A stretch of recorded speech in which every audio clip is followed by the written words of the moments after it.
지난 주일에는 진리의 공동체 이런 제목으로 1절로 3절을 보았습니다. 교회는 진리의 공동체라고 했습니다. 진리가 무엇입니까? 예수 그리스도가 진리이시고 하나님의 말씀이 또한 진리라고 했습니다.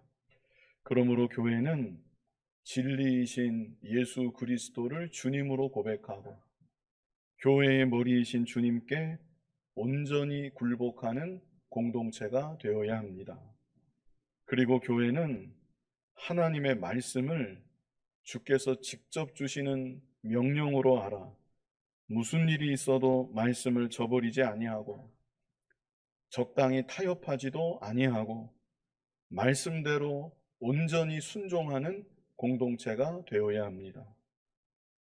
만약 교회가 진리를 버린다. 그렇다면 그 교회는 교회라고 말하기가 어렵습니다.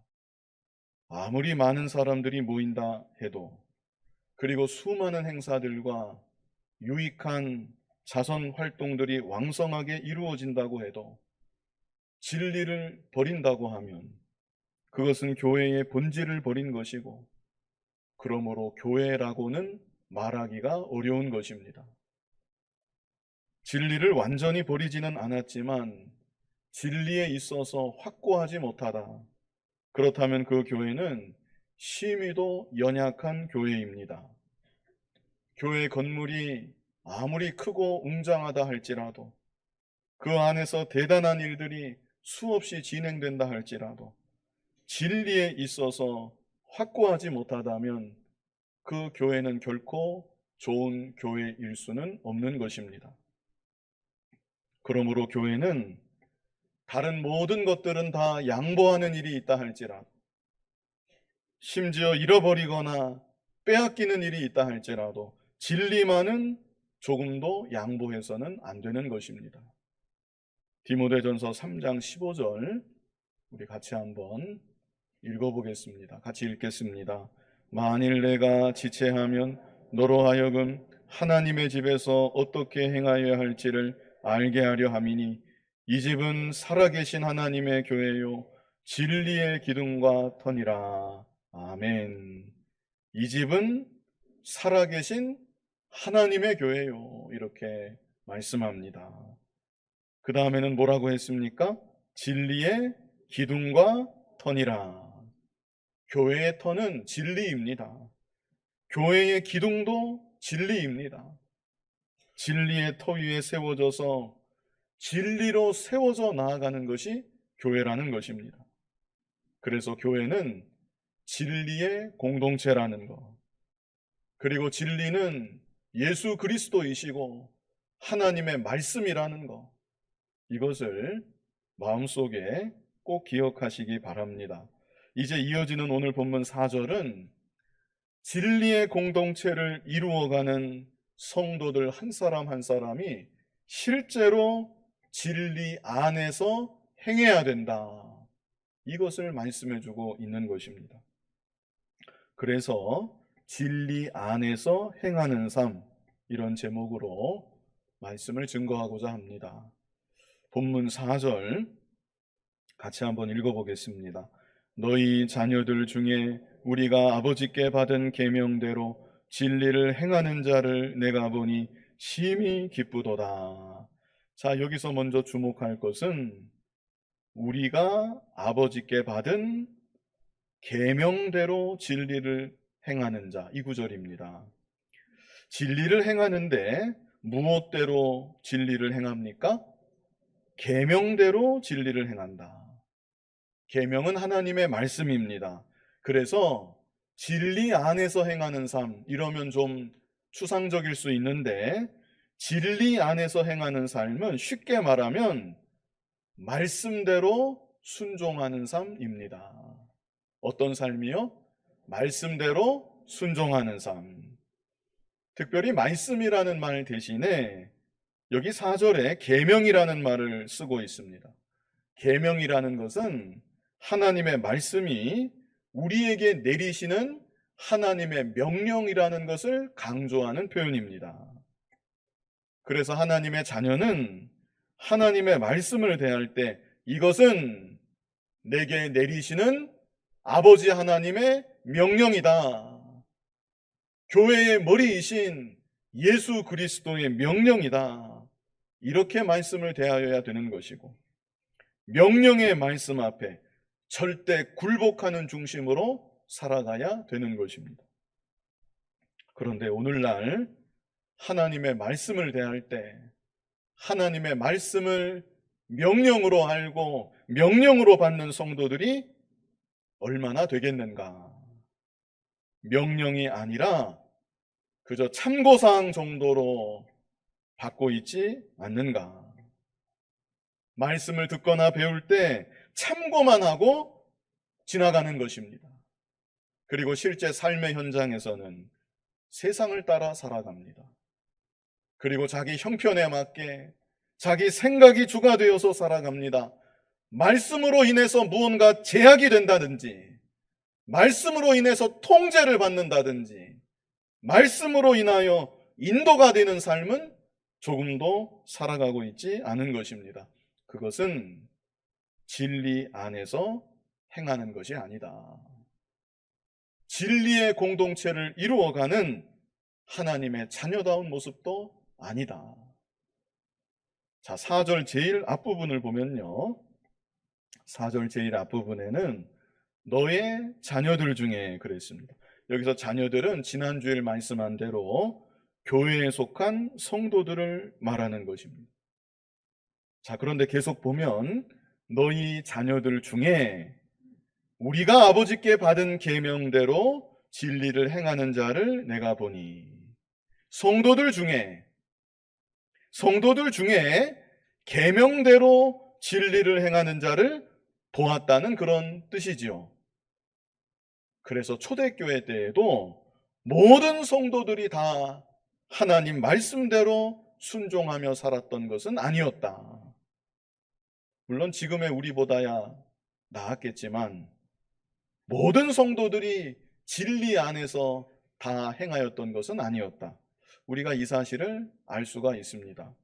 어느 시대나 그렇습니다. 교회 안에는 다양한 부류의 사람들이 다 섞여 있는 것입니다. 진리의 말씀을 지금 이 순간도 다 함께 한자리에서 듣고 있지만 듣는 면, 깨닫는 면 다 다른 것입니다.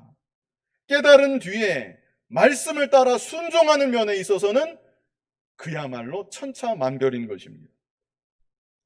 받은 말씀대로 순종하며 살고자 간절히 소원하고 실제로 순종하기 위해서 정말 힘을 다하는 성도가 있는가 하면, 말씀을 들어도 깨닫지 못하고 깨달았다고 해도 아직 연약해서 순종하는 면에 있어서는 많이 부족한 경우도 있습니다.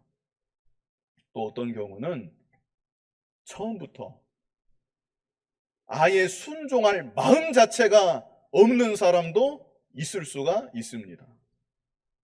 이렇게 교회 안에는 다양한 부류가 다 함께 섞여서 모여 있는 것입니다. 그러나 정말 하나님의 자녀라면, 정말 하나님의 은혜를 받아서 예수 그리스도를 나의 주님으로 믿고 고백하는 성도라면 내가 말씀대로 순종하며 살아가야 되겠다. 전에는 잘 몰라서 그냥 내 마음대로 살았는데 이거 알고 보니까, 말씀을 듣고 보니까 그게 아니구나.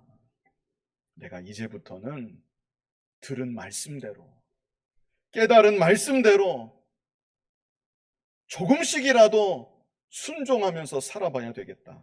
이렇게 다짐하게 되는 것입니다.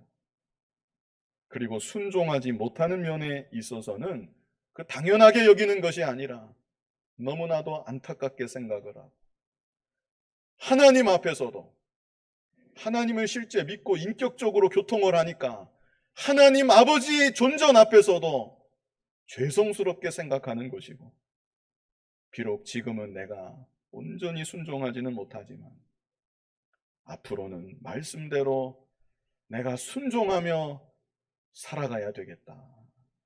중심만큼은 우리가 다 연약해서 온전하지 못하지만 최소한 중심만큼은 그렇게 생각하고 소원을 해야 그것이 참된 성도의 바른 모습이라고 하겠습니다. 특별히 이 시대에 절대적인 기준이라는 것이 다 사라지는 시대가 되었습니다. 이것만이 옳다, 이것만이 진리이다 이렇게 말하면 그 참 독선적인 사람으로, 이기적인 사람으로, 다른 사람은 안중에도 없고 다른 의견은 생각하지도 않는 무식하고 편협한 사람으로 치부가 되는 그런 세상이 되었고, 앞으로 그런 세상이 점점 더 되어질 것입니다. 절대 진리가 없어지는 세상, 그런 세상이 점점 지금도 이미 되었고 앞으로 더욱 그렇게 되는 것입니다. 그러나 성경이 우리에게 교훈하는 진리는 상대적인 진리가 아니라 절대적인 진리입니다. 어떤 진리라고요? 절대적인 진리이다. 예수 그리스도께서 진리이시다 말씀할 때 예수 그리스도 외에는 다른 아무 길도 없다는 것을 말하고 있는 것입니다. 성경 말씀이 진리이다 할 때 말씀에 맞지 않은 다른 모든 것은 거짓이다, 헛된 것이다, 이것을 분명히 말하고 있는 것입니다. 그러므로 우리들은 온갖 다양성이 공존하고 있는 이 세상이지만, 그리고 때로는 그 다양성을 인정해야 되고 존중해야 되는 이 세상 가운데 우리가 살아가고 있지만, 그렇다고 그런 시류에 휩쓸려서 길을 잃고 방황하지 말고 기록된 진리의 말씀만은 흔들림 없이 견고히 붙잡고 진리의 말씀대로 순종하며 살아가기를 소원하고 결단하는 우리들이 되어야 하는 것입니다. 특별히 우리들에게는, 이 땅의 모든 성도들에게는 주님이 재림하실 때까지 잘 기억하고 지켜야만 되는 10가지 명령의 말씀들이 있습니다. 성경책 제일 마지막 그 두꺼운 겉표지 앞면 제일 마지막에 쓰여 있는 10계명이 바로 그것입니다. 이제 남은 시간 하나씩 함께 읽어보면서 그 내용을 간단하게나마 살펴보고자 합니다. 잘 들으시고 또 함께 읽으시고 잘 들으시고 마음에 걸리는 것이 있다면 그냥 덮어두고 지나가지 마시고 이제는 계명의 말씀대로 내가 좀 순종하며 살아가야 되겠다, 이렇게 소원하고 결단할 수 있는 여러분이 다 되셨으면 좋겠습니다. 자, 먼저 1계명부터 우리 1계명부터 같이 읽어보겠습니다. 자, 1계명 제1은 이것은 읽지 마시고요. 제가 1계명 하면 그 다음 계명의 내용을 같이 한 목소리로 읽어보시면 되겠습니다. 자, 1계명이 무엇입니까? 너는 나 외에는 다른 신들을 내게 두지 말라. 아멘. 오직 하나님 한 분만을 온전히 믿고 하나님 한 분만을 온전히 섬기라는 계명입니다. 예수님을 믿었고 세례까지 받았는데 점치고 사주팔자 보고 궁합 보고 온갖 미신에 잡신에 조금이라도 영향을 받아서 살아간다면 그것은 이 1계명을 범하는 것이고 진리 안이 아니라 진리 밖에서 살아가고 있는 모습입니다. 다음으로 2계명 우리 같이 한번 읽어보겠습니다. 너를 위하여 새긴 우상을 만들지 말고 또 위로 하늘에 있는 것이나 아래로 땅에 있는 것이나 땅 아래 물속에 있는 것에 어떤 형상도 만들지 말며 그것들에게 절하지 말며 그것들을 섬기지 말라. 요약해서 말씀드리면 우상을 만들지 말라는 것입니다. 그리고 우상이 꼭 아니라 할지라도 어떤 형상이라도 만들어 놓고 그 형상 앞에서 절하거나 형상을 섬겨서는 안 된다, 이것을 명하는 계명의 말씀입니다. 과거 이스라엘 백성들이 금송아지를 만든 일이 있었습니다. 그들이 금송아지를 만들었던 것은 이방 우상을 만든 것이 아니었습니다. 저 금송아지가 하나님이시다, 우리를 애굽에서 인도하여 내신 하나님이 바로 저 금송아지라고 우리 생각을 하고 저 금송아지를 섬기자. 하나님을 좀 더 잘 믿고 섬기기 위해서 자기들 딴에는 정성을 들여서 형상을 만들어 놓았던 것입니다. 하나님은 눈에 보이지 않습니다. 그래서 눈에 보이지 않기 때문에 때로는 답답합니다. 하나님을 믿고 섬긴다고 해도 육신적으로 하나님이 잘 느껴지지가 않습니다. 믿음이 떨어지면 더더욱 그렇습니다. 답답해서 견딜 수가 없습니다. 깜깜해집니다. 그래서 과거 이스라엘 백성들은 언제나 변함없이 그들의 감각으로 여기 하나님이 계시구나, 하나님이 보이는구나, 그들의 감각으로 느껴지도록 하나님의 형상이라고 형상을 만들었던 것이고, 만들어 놓은 그 형상 앞에서 이제는 보이니까 너무나 기뻐서 감격해서 춤추고 뛰며 즐거워하였던 것입니다. 전에는 그렇게까지 열정적으로 하나님을 찬송한 일이 없었는데 금송아지를 만들어 놓고 보니까 그 앞에서 감정이 고조가 되고 전에 경험하지 못했던 뜨거운 감격을 느끼면서 희열을 느끼면서 열광적으로 하나님을 찬송했던 것입니다. 그러나 하나님은 그 찬송을 받지 않으셨습니다. 그 예배도 받지 아니하셨습니다. 오히려 진노하시고 그날 백성들 중에서 3,000명이 죽임을 당했습니다. 오늘날 우리들은 어떤 형상이든지 섬길 목적이라면 결코 만들어서는 안 되는 것입니다. 그뿐 아니라 보이지 않는 하나님을 육신의 감각으로 느끼고 육신의 감각으로 예배하려고 해서도 안 되는 것입니다. 우리는 하나님을 신령과 진정으로 영과 진리로 예배해야 됩니다.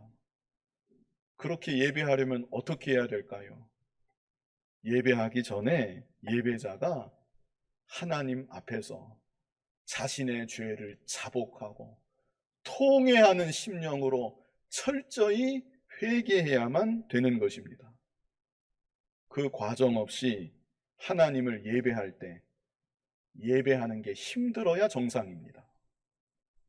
뭔가 좀 답답해야 하나님과 교통이 안 되니까 뭔가 좀 답답해야 그게 지극히 정상이라는 것입니다. 한 주 동안 죄 가운데 살다 와서 회개도 없이 예배를 드리는데 예배가 즐겁다, 예배가 기쁘다, 그렇다면 그것은 그 예배 자체에 무언가 문제가 있는 것입니다. 시편 51편 17절에 하나님께서 구하시는 제사는 상한 심령이라고 했습니다.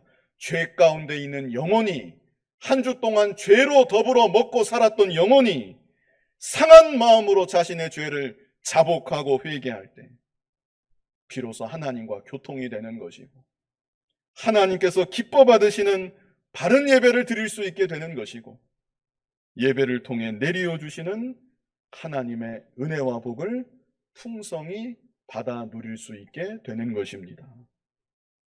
다음으로 3계명은 무엇입니까? 같이 읽어보겠습니다. 너는 내 하나님 여호와의 이름을 망령되게 부르지 말라. 망령되게 여기 부르지 말라고 했는데 망령되다는 것은 헛되게, 무가치하게 또는 함부로 이런 뜻도 있습니다. 거룩하신 하나님이신데, 지존하신 하나님이신데 그 하나님의 이름을 지극히 존경하는 마음을 갖고 진실되게 불러야지 그런 마음 없이 함부로 그렇게 불러서는 안 된다는 것입니다. 다음으로 4계명이 무엇입니까? 같이 해보겠습니다. 안식일을 기억하여 거룩하게 지키라. 오늘날 성도의 안식일은 주일입니다. 주일을 기억해서 이날을 다른 날들과 구별하여 거룩하게 지켜야 되는 것입니다. 그런데 오늘날 주일의 개념이 다 무너져 내려가는 시대가 되었습니다. 주일을 구별해서 주일을 거룩하게 지켜야 된다. 그렇게 말하면 마치 율법주의인 것처럼, 잘못된 것을 가르치는 것처럼 오히려 공격받는 시대가 되었습니다. 그러나 주일을 거룩히 지키라는 것은 십계명에 기록되어 있는 너무나 중요한 명령의 말씀입니다. 과거 어떤 목사님이 이런 말씀을 했습니다. 일제강점기 때, 그때는 1계명과 2계명을 시험치는 시기였다. 그런데 지금은 4계명을 시험치는 시기이다. 일제강점기 시절 다른 것을 아무리 잘해도 신사참배를 했다고 하면 그것은 진리를 떠난 것이고 하나님 앞에 불합격입니다.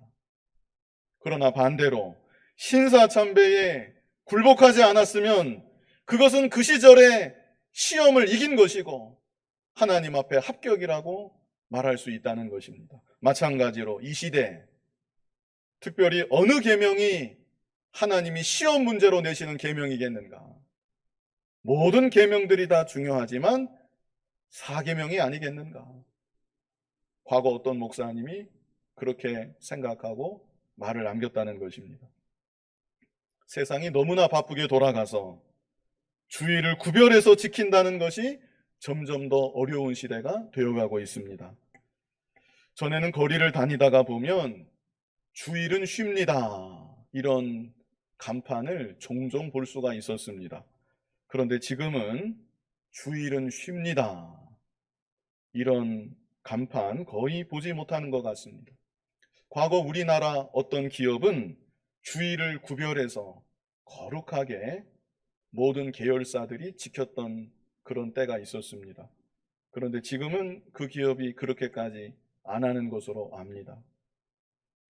참고로 미국에는 아직도 주일을 철저히 구별해서 지키는 기업이 몇 개 기업이 있습니다.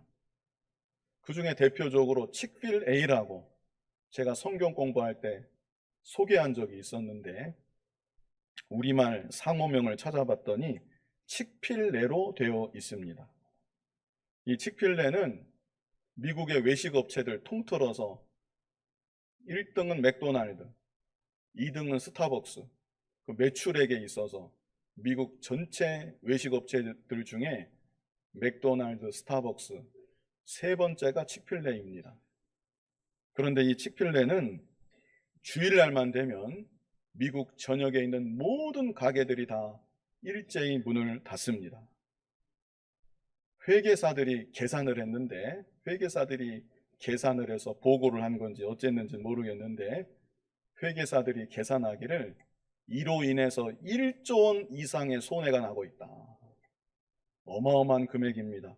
우리나라 KF-21 전투기 만든다고 인도네시아인가 어디서 합자해서 금액 조달받는데 그게 8천억인가 그러죠. 그거보다 2천억이 더 많습니다. 매년 1조 원 이상이 주일날 문 안 열어서 손해가 난다. 그 회계사들의 계산이 그렇습니다. 만약에 주일날 가게 문만 연다면 1조 원 이상을 매년 더 벌 수가 있다는 것입니다. 그러면 그 돈으로 자선사업하고 개척교회 헌금하고 그러면 좋지 않을까요? 그런데 그럼에도 그 기업은 아직까지 주일이면 문을 다 닫고 주일을 철저하게 지키고 있습니다. 이런 기업이 세상에 아직 남아있다는 것이 참 감사한 일이고요. 그런데 앞으로 또 시대가 가면 그런 기업도 어떻게 변할지는 장담할 수는 없습니다. 그러나 하나님 자녀된 우리들은 세상이 어떻게 변해가든지 다른 교회들은 어느 길로 가든지 주일을 구별해서 거룩히 지키는 것, 이것이 우리에게 주시는 하나님의 명령인 줄 알고 주일을 거룩히 구별해서 지켜야 되는 것입니다. 주일에 이거 하면 안 된다, 저거 하면 안 된다, 세부적인 조항을 만들지는 않아도 각자의 신앙 양심을 따라서 믿음의 정도에 따라서 최소한 이날은 다른 날들과는 구별되는 날이다. 이 인식만큼은 하나님 자녀에게 있어야 합니다. 이날은 세상에서 6일하고는 다른 날이다. 구별된 날이다. 최소한 그 인식을 가지고 주님 오시는 그날까지 주일을 거룩하게 지켜나가는 저와 여러분이 되어야 하는 것입니다. 그것이 바로 진리 안에서 행하는 삶입니다. 다음으로 5계명 우리 같이 한번 읽어보겠습니다. 내 부모를 공경하라. 세상이 너무나 악해져서 자기를 낳아주시고 길러주신 부모님조차 공경하지 못하는 이 윤리도덕이 땅에 떨어지는 이런 때가 되어졌습니다. 그러나 하나님 자녀된 우리들은 하나님을 지극히 경외해야 되고, 하나님을 경외하니까 하나님께서 나를 위해 세워주신 부모님을 가정에서부터 당연히 공경해야 되는 것입니다. 6계명은 무엇입니까? 6계명 같이 해보겠습니다. 살인하지 말라. 살인하지 말라. 다른 사람을 지속적으로 미워하는 것, 용서하지 못하고 증오심을 계속 품고 있는 것, 그것도 살인하는 죄라고 예수님이 가르쳐 주셨습니다. 그러므로 우리들은 혹 누군가 미운 마음이 든다 할지라도 성경에 있는 대로 해가 지기 전에는 다 풀어야 됩니다. 그런 마음을 품은 채 예배하고 봉사하는 것, 그 하나님께서 기쁘게 받지 아니하십니다. 다음으로 7계명. 7계명은 무엇입니까? 간음하지 말라. 이것도 아주 중요한 계명입니다. 간음하는 것은 죄의 경중으로 볼 때 살인하는 죄 다음이다. 아주 큰 죄이다. 지금 세상이 말할 수 없이 음란하고 방탕합니다.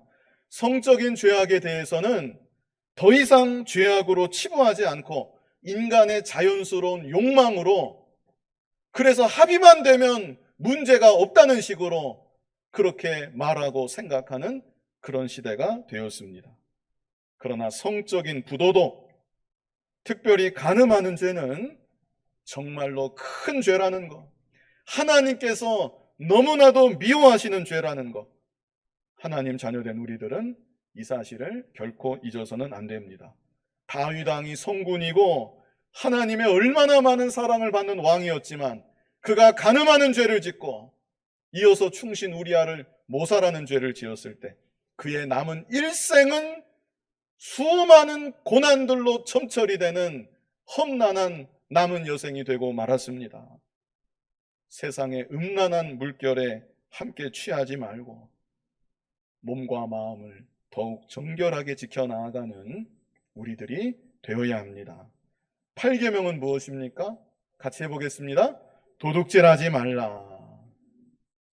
다른 사람의 재산을 소중하게 생각하라는 것입니다. 그게 기본 정신입니다. 우리 믿는 사람들은 다른 사람 재산을 함부로 가져가는 거, 이거는 당연히 해서는 안 되는 일이고, 내 것이 아니라고, 남의 물건이라고 함부로 사용을 하고, 남의 재산이나 공공물품 손에 끼치고, 그런 일들도 이 8계명의 정신에 위배되는 일인 것입니다. 자, 9계명 같이 한번 해보겠습니다. 내 이웃에 대하여 거짓 증거하지 말라. 하나님의 자녀는 진실해야 된다는 것입니다. 거짓말은 마귀의 속성입니다.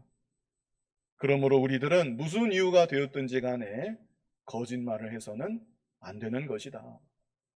자, 10계명 같이 한번 해보겠습니다. 내 이웃의 집을 탐내지 말라. 탐심을 버리라는 것입니다. 탐심은 그 자체가 우상숭배라고 골로새서 3장 5절에 말씀하고 있습니다. 그래서 우리들은 하나님께서 주신 것으로 언제나 만족하고 감사할 줄 알아야 됩니다. 자, 여기까지 10계명을 우리가 간단하게나마 보았는데요. 이 계명의 말씀들을 기억하고 이 계명의 말씀들을 잘 순종하며 살아가야 됩니다. 그것이 곧 진리 안에서 행하는 삶이라고 하겠습니다. 그리고 더 나아가서 10계명만이 아니라 성경에 기록되어 있는 모든 말씀들을 우리는 귀하게 여기고 말씀들을 마음으로 잘 받아서 순종하는 삶을 살아가야 됩니다. 우리 마태복음 5장 18절 같이 읽어보겠습니다. 진실로 너희에게 이르노니 천지가 없어지기 전에는 율법의 1.1획도 결코 없어지지 아니하고 다 이루리라. 아멘. 하나님의 말씀은 한 점 한 획이라도 없어지지 아니하고 그대로 다 이루어지는 말씀이라는 것입니다. 그리고 또 여기 기록하기를 천지가 없어지기 전에는 그랬죠. 천지가 없어지기 전에는 온 세상보다, 온 우주 만물보다 하나님 말씀 한 구절이 더 큰 것이고 더 귀하다는 것, 이것을 우리에게 알게 하여 주는 것입니다. 자, 그래서 이어지는 19절을 보면 우리 19절 같이 읽어보겠습니다. 그러므로 누구든지 이 계명 중에 지극히 작은 것 하나라도 버리고 또 그같이 사람을 가르치는 자는 천국에서 지극히 작다 일컬음을 받을 것이요 누구든지 이를 행하며 가르치는 자는 천국에서 크다 일컬음을 받으리라. 아멘. 장차 하나님 앞에 섰을 때 어떤 사람이 큰 자인가? 말씀을 귀하게 여기는 사람입니다. 여기 지극히 작은 것 그랬습니다. 사람들이 생각할 때 시시하게 여겨지는 말씀 한 구절, 지극히 작은 말씀 한 구절이라도 버리고 그같이 사람을 가르치면 천국에 가면 지극히 작다. 그러나 반대로 말씀을 귀하게 여기고 지극히 작은 한 말씀이라도 버리지 않고, 십계명은 지극히 작은 말씀이 아닙니다. 그것은 너무나도 요긴한 중요한 계명의 말씀들인데 계명의 말씀 버리지 아니하고 지극히 작은 말씀 버리지 아니하고 말씀대로 가르치고 자기 자신도 그대로 순종하며 살아간 자, 그런 자가 천국에 가면 지극히 큰 자로 인정을 받게 된다는 것입니다. 그리고 또 중요한 것은, 자, 본문 4절을 다시 보면요, 본문 4절 제일 마지막에 이렇게 진리 안에서 행하는 자를 사도 요한이 보게 될 때 여기 뭐라고 했습니까? 심히 기쁘도다. 그냥 기쁘다가 아니죠. 어떻게 기쁘대요? 심히 기쁘도다. 얼마나 기쁜지 표현할 수 있는 이 말을 동원해서 너무나도 기쁜 자신의 심정을 이렇게 표현하고 있는 것이죠. 오늘날 우리들도 그렇습니다. 진리 안에서 믿음으로 살아가는 다른 누군가의 모습을 보게 될 때 성도라면 마음이 왠지 참 흐뭇하고 기쁘고 하나님께도 감사하고 그런 마음이 드는 것이죠. 오늘까지 이제 주일학교, 여름 성경학교를 하는데 예를 들어서 어떤 어린아이 하나가 선생님이 말씀 가르쳐 준 대로, 전도사님이 말씀 가르쳐 준 대로 그 말씀을 잘 듣고 마음에 기억하고 배운 대로 실제 살려고 어떤 아이가 노력을 한다. 그러면 그 아이 볼 때 마음이 어떻겠습니까? 마음이 얼마나 기쁘고 참 대견하고 하나님 앞에 감사하기도 하고. 자, 그렇다면 우리 하나님은 어떠시겠습니까? 우리같이 불완전한 인간들도, 물론 우리가 진리가 귀한 거 알지만 천하보다도 내 생명보다도 진리가 정말로 귀하구나, 이렇게까지 우리가 잘 느끼지는 못하는데, 그럼에도 부족한 우리들도 누군가가 진리 안에서 행하는 것을 볼 때 너무나 기쁘고 감사한 마음이 생기거늘 우리 아버지 하나님은 어떠시겠냐는 겁니까?